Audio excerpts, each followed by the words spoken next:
ओम नमः चंडिकाय नमः। अथ श्री दुर्गा सप्तशती एकादश अध्याय। देवताओं द्वारा देवी की स्तुति तथा देवी द्वारा देवताओं को वरदान। प्रातःकाल के सूर्य के समान जिनके अंगों की कांति है, जिनके मस्तक पर चंद्रमा का किरीट मुकुट है, ऊंचे उठे हुए जिनके युगल स्तन है, तीनों नेत्रों से जो शोभित है, जो मंद मुस्कुराहट वाले मुख अरविंद से शोभायमान है, अभय मुद्रा वाले हाथों में जिन्होंने वरदायक अंकुश पाश धारण किए हुए हैं, ऐसी भुवनेश्वरी देवी का मैं भजन करता हूँ। ऋषि बोले, उन देवी ने जब दैत्यराज महाअसुर शुंभ का वध कर दिया, तब इंद्र आदि सभी देवता अग्नि को सामने करके अपने मनोरथ सिद्धि के लाभ से सभी दिशाओं को अपने मुख कमलों के तेज से प्रकाशित करते हुए कात्यायनी देवी की स्तुति करने लगे। देवता बोले, हे शरणागतों के संकट निवारिणी देवी, हम पर प्रसन्न हो। सारे जगत की माता प्रसन्न हो। हे विश्वेश्वरी, विश्व की रक्षा कीजिए। हे देवी, आप ही चर अचर की स्वामिनी हो।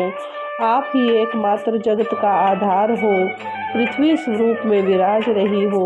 हे देवी जी, आपका पराक्रम अलंघनीय है। आप ही तो जल स्वरूप में स्थित होकर इस सारे विश्व को तृप्त कर रही हो।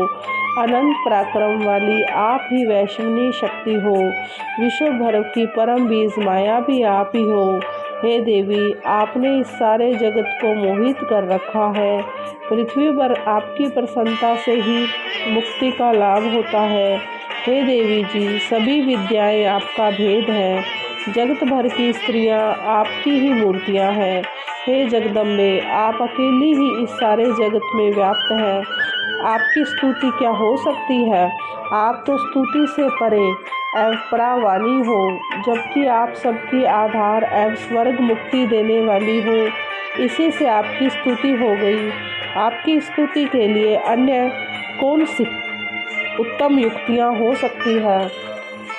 सभी के हृदय में बुद्धि रूप होकर आप ही स्थित हो।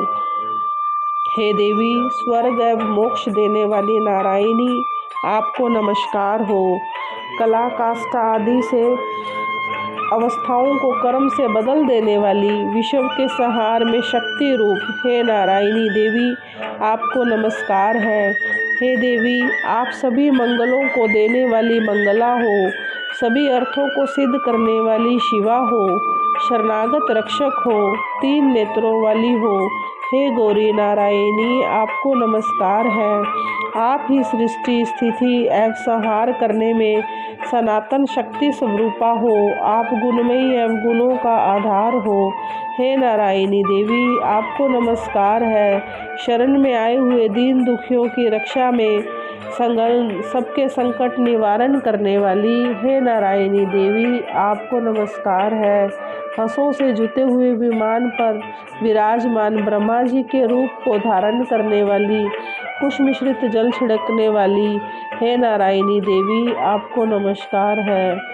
माहेश्वरी के रूप में त्रिशूल, चंद्रमा और सर्पों को धारण करने वाली, आपको नमस्कार है। हे नारायणी, आपको नमस्कार है। मोर तथा मुर्गों से आवृत महाशक्ति को धारण करने वाली, पाप रहित कौमारी रूप में स्थित हे नारायणी, आपको नमस्कार है। शंख, चक्र, गदा, श्रांग और उत्तम अस्त्रों को धारण करने वाली वैष्णवी शक्ति रूपा प्रसन्न हो। हे नारायणी, आपको नमस्कार है। हाथ में भयंकर रूप से चक्र धारण किए हुए, दाढ़ों पर पृथ्वी को उठाए हुए वाराह रूप धारिणी शिवे नारायणी, आपको नमस्कार है। भयानक नरसिंह का रूप धारण करके दैत्यों का वध करने के लिए उद्यमशील, त्रिलोकी की रक्षा करने वाली प्रयाण नारायणी, आपको नमस्कार है। हजार उज्ज्वल नेत्र धारण करने वाली, आपको नमस्कार है। किरीट धारिणी, महावज्र धारिणी, वृत्तासुर के प्राण हरने वाली इंद्री शक्ति आपको नमस्कार है। शिव दूती के स्वरूप से दैत्यों की बड़ी सेना का नाश करने वाली, महानाद करने वाली, भयंकर रूप वाली नारायणी, आपको नमस्कार है। भयानक दाढ़ों से, महाभयानक मुख वाली, मुंडमालाओं से शोभायमान, मुंडों का मंथन करने वाली चामुंडा नारायणी, आपको नमस्कार है। लक्ष्मी, लज्जा, महाविद्या, श्रद्धा, पुष्टि, स्वधा, ध्रुवा, महारात्रि, महाविद्या, हे नारायणी, आपको नमस्कार है। मेधा, सरस्वती, बरा, ऐश्वर्य रूपा, पार्वती, महाकाली, संयमशीला, सर्वस्वामिनी, हे नारायणी, आपको नमस्कार है। सर्व स्वरूपा, सर्व ईश्वरी, सभी शक्तियों में संपन्न, हे दुर्गा देवी, हमारी समस्त भयों से रक्षा करें। हे देवी, आपको नमस्कार है। यह आपका मुख 3 नेत्रों से भूषित अति सुंदर है, हमारी सभी भयों से रक्षा करें। हे कात्यायनी, आपको नमस्कार है। हे भद्रकाली, सभी दैत्यों का नाश करने वाली, भड़कती हुई अग्नि की ज्वालाओं से महाभयानक आपका त्रिशूल हमारी रक्षा करे। आपको नमस्कार है। हे देवी, शब्द द्वारा सारे जगत को व्याप्त करने वाली, जो दैत्यों का तेज हनन कर देता है, वह आपका घंटा। जैसे माता अपने पुत्रों को पापों से बचाती है, वैसे ही हमारी रक्षा करें। हे चंडिके, आपके सुंदर हाथों की तलवार, जो असुरों के खून तथा चर्बी से लथपथ हो रही है, वह हमारा मंगल करे। हम आपको प्रणाम करते हैं। हे देवी, जब आप प्रसन्न होती हैं तो सभी रोगों को नष्ट कर देती हैं। आपके क्रोध करने पर सभी मनोरथ और कामनाएं नाश हो जाती है। आपके आश्रित पुरुषों पर कभी कोई संकट नहीं आता, अपितु आपके आश्रित पुरुष दूसरों को भी आश्रय देने वाले बन जाते हैं। हे देवी, आपने जो आज इन धर्मद्वेषी महादैत्यों का नाश किया है, हे अंबिके, आपके सिवाय और दूसरा कौन कर सकता है।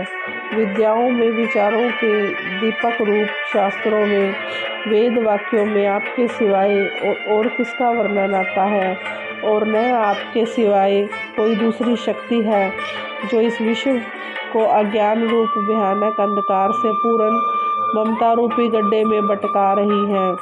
जहाँ राक्षस हो, जहाँ कठोर विष वाले सर्प हो, जहाँ शत्रु हो, जहाँ पर डाकुओं का दल आ जाए, वन में आग लग रही हो, समुद्र के मध्य जहाँ दावानल हो, वहीं उपस्थित होकर आप ही विश्व की रक्षा कर लेती हैं। हे विश्वेश्वरी, आप विश्व की रक्षा करती हो, विश्व रूपा होकर विश्व को धारण करती हो। आप विश्वेश्वरी से भी वंदनीय हो। जो पुरुष भक्ति पूर्वक आपको प्रणाम करते हैं, वे विश्व को आश्रय देने वाले हो जाते हैं। हे देवी, जिस प्रकार इस समय आपने दैत्यों का वध कर तुरंत हमारी रक्षा कर दी, इसी प्रकार नित्य ही हमें शत्रुओं के भय से बचाइए, हम पर प्रसन्न होइए और जल्दी से सारे जगत के पाप नष्ट कीजिए। पापों से उत्पन्न महामारी आदि उपद्रव भी दूर हो। हे देवी, विश्व भर के दुख दूर करने वाली, प्रणाम करने वाले हम सब पर प्रसन्न होइए। तीनों लोकों के निवासियों से स्तुति की गई परमेश्वरी, सब लोगों को वर दीजिए। देवी बोली, हे शरणागत, मैं वर देने को तैयार हूँ, मन चाहा वर मांग लो। संसार का उपकारक वर मैं अवश्य देती हूँ। देवता बोले, हे सर्वेश्वरी, आप त्रिलोकी की समस्त बाधाएं शांत करें और इसी प्रकार हमारे शत्रुओं का नाश करती रहें। देवी बोली, हे देवतागण, व्यवस्थ मंतवर के 28वें युग के आने पर शुंभ निशुंभ नामी 2 महादैत्य पैदा हो जाएंगे। तब मैं नंदगोप की गृहिणी यशोदा के गर्भ से अवतार लूँगी और विंध्याचल में जाकर निवास करूँगी। उसी समय उन दोनों राक्षसों का नाश करूँगी। फिर पृथ्वी पर महाभयंकर रूप से अवतार लेकर वही परिचिति नामक दैत्यों का संहार करूँगी। उन वही परिचिति नामक घोर दैत्यों का भक्षण करते समय मेरे दांत भी अनार के फूलों की भांति लाल हो जाएंगे। तो स्वर्ग में देवता और पृथ्वी पर मनुष्य मेरी स्तुति करते समय मुझे रक्तदंतिका कहेंगे। उसके अनंतर जब पृथ्वी पर 100 वर्षों तक वर्षा नहीं होगी, पानी नहीं मिलेगा, तब मुनिजन मेरी स्तुति करेंगे। उस समय मैं अयोनिजा के रूप में प्रकट होऊंगी। मैं 100 नेत्रों द्वारा उन मुनियों को देखूंगी। तब मनुष्य मेरा शताक्षी नाम से कीर्तन करेंगे। हे देवतागणों, उस समय मैं सारे संसार को जब तक वर्षा नहीं होगी तब तक अपने शरीर से उत्पन्न शाकों द्वारा पालूंगी। पृथ्वी पर शाकांबरी नाम से मेरी ख्याति होगी। वहाँ पर मैं एक दुर्गम नामक दैत्य का भी वध करूंगी। फिर मेरा नाम दुर्गावती नाम से विख्यात होगा। फिर जब मैं एक भयानक रूप धारण करके हिमालय पर रहने वाले राक्षसों का मुनियों की रक्षा के लिए भक्षण करूंगी, उस समय सभी मुनि भक्ति भाव से नम्र होकर मेरी स्तुति करेंगे। तब मेरा नाम भीमा देवी विख्यात होगा।